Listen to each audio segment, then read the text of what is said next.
Surah An-Nur is the 24th surah of the Quran. It is in the 18th part from 30 parts of the Quran, known as Ajza. What we need to know is this surah, Allah subhanahu wa ta'ala commences it making mention of adultery, fornication, the prohibition and the punishment.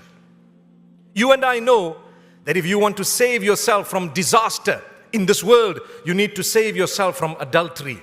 It will protect you from disease, from sickness, from the sickness that is external, from sickness that is internal. It will save you from playing hide and seek with your spouse and with others. It will save you from a lot of calamity. Subhanallah. Aren't we saying save yourselves? Well, Allah tells us, look, adultery is prohibited. Not because we don't want man to enjoy, but he must do it with due process. There is a process by which you will enjoy yourself. There is a process through which you will fulfill your base desire. If you do not do it through that process, you will never ever succeed. You will fail. In fact, you will not be saved from the disasters that will be resultant of your action. May Allah subhanahu wa ta'ala safeguard us. So therefore, my brothers and sisters, number one, as Ramadan has started, we seek forgiveness for whatever immorality or immoral behavior we may have engaged in the past.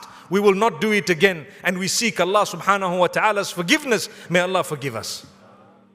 And from this day on, we will realize that to save ourselves from the disasters of this earth, as well as that which is to follow later, we will definitely protect ourselves from immoral behavior. May Allah subhanahu wa ta'ala grant us and our offspring protection. Ameen.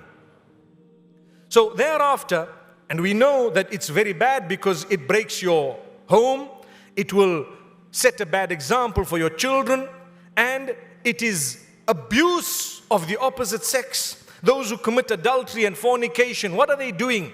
Allah subhanahu wa ta'ala says, if you really would like to fulfill your base desire, take the full responsibility of your action by marrying the person so that the resultant children are taken care of in a respectable fashion.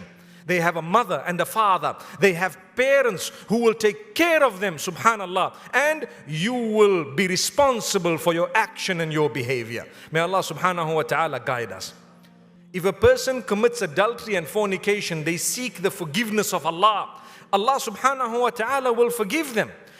وَالَّذِينَ إِذَا فَعَلُوا فَاحِشَةً أَوْ ظَلَمُوا أَنفُسَهُمْ ذَكَرُوا اللَّهَ فَاسْتَغْفَرُوا لِذُنُوبِهِمْ وَمَنْ يَغْفِرُ الذُّنُوبَ إِلَّا اللَّهُ وَلَمْ يُصِرُّوا عَلَى مَا فَعَلُوا وَهُمْ يَعْلَمُونَ أُولَئِكَ جَزَاؤُهُمْ مَغْفِرَةٌ مِّن رَّبِّهِمْ وَجَنَّاتٌ.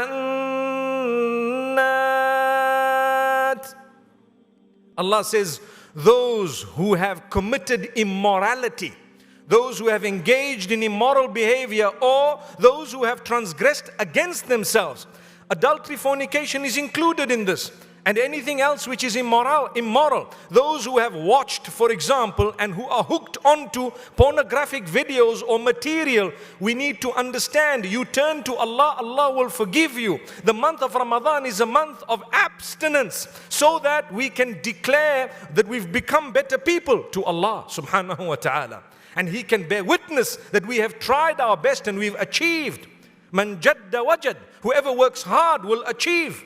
وَمَنْ لَمْ يَجِدَّ لَمْ يَجِدْ. Whoever does not work hard, how do they expect to achieve? You work hard on something, wallahi you will achieve it. So this verse, Allah says, a person who's engaged in immorality, a person who's transgressed against himself or herself, needs to know that if that person at that point of sin remembers Allah and turns back to Allah and seeks forgiveness for the sin and does not continue committing that sin, then Allah subhanahu wa ta'ala says, for as long as that person knows that there is none to forgive sin besides Allah, Allah will forgive that person. And Allah subhanahu wa ta'ala says, those are the ones that their reward shall be the forgiveness of their Rabb as well as paradise. They will achieve paradise, subhanallah. So it doesn't mean that you've committed sin in your life, you are doomed forever. No. Allah subhanahu wa ta'ala will grant you Jannah. He will grant you forgiveness and paradise if you seek that forgiveness. May Allah subhanahu wa ta'ala grant that to us.